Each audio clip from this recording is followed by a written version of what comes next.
Je reviens tout juste de Birmanie avec Isor et Guillaume. La situation là-bas, c'est une situation dramatique.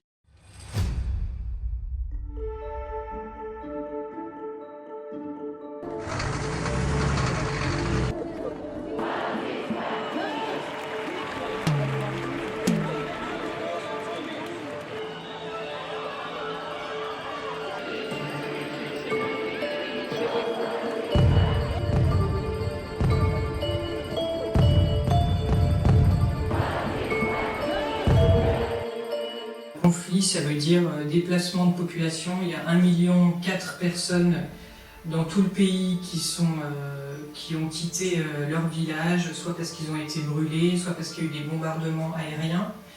Et ils se retrouvent jetés comme ça sur les routes.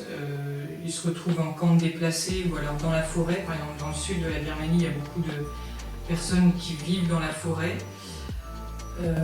Ça veut dire aussi des exécutions sommaires, des déplacements qui sont très compliqués d'une région à une autre.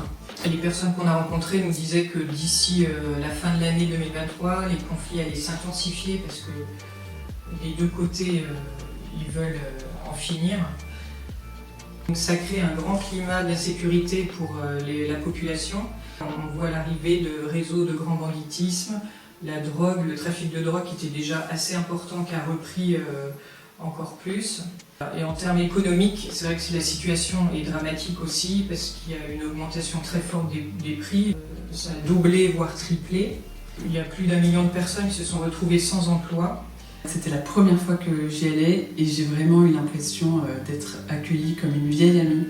Donc de nous voir, pour eux, je crois que c'est un beau témoignage d'amitié. Et vraiment, il y en a qui ont fait, ceux qu'on n'a pas pu aller voir, ont fait des heures, parfois des jours de trajet, ont pris des risques incroyables pour juste venir nous rencontrer 2-3 heures parfois. Je pense à ce responsable de programme qui est venu des Chin Hills, donc qui est une région particulièrement touchée par le conflit et qui a traversé plein de routes, plein de checkpoints. À chaque fois, il faut savoir que tout le monde est contrôlé, les téléphones sont vérifiés. Et donc lui, il a fait tout ce trajet et il est arrivé et il nous a sorti des documents financiers pour nous, de son pantalon, voilà, qu'il avait pris le risque d'emmener jusqu'ici. Donc ça témoigne vraiment, pour moi, cette petite anecdote de ce courage qu'ont nos responsables de programme. On n'arrête pas d'être appelé d'abord sur des besoins de première nécessité, des enfants qui ont faim. Cet exemple à Tongji avec les Etaman Sisters qui ont mis en place avant le Covid et avant le coup d'État avait un centre d'accueil pour adultes sidéens où ce centre s'est transformé le soir en un véritable foyer d'accueil où les lits superposés sont collés les uns après les autres. Et ben, ces sœurs, elles ont besoin tout simplement de nourrir ces enfants, évidemment, avant de leur proposer une éducation durable. Le deuxième besoin est évident, c'est que l'éducation est une arme de construction majeure.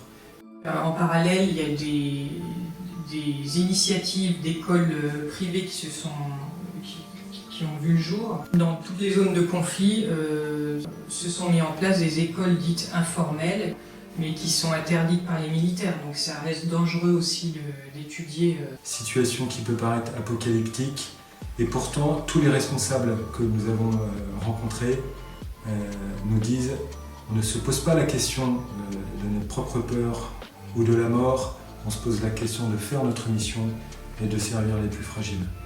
Et ils nous rappellent en fait profondément la mission d'Enfants de Mékong, qui n'est pas de résoudre un problème, mais de répondre aux appels des plus nécessiteux de manière fidèle. Et c'est ce que nous faisons et c'est ce que nous continuerons de faire fidèlement.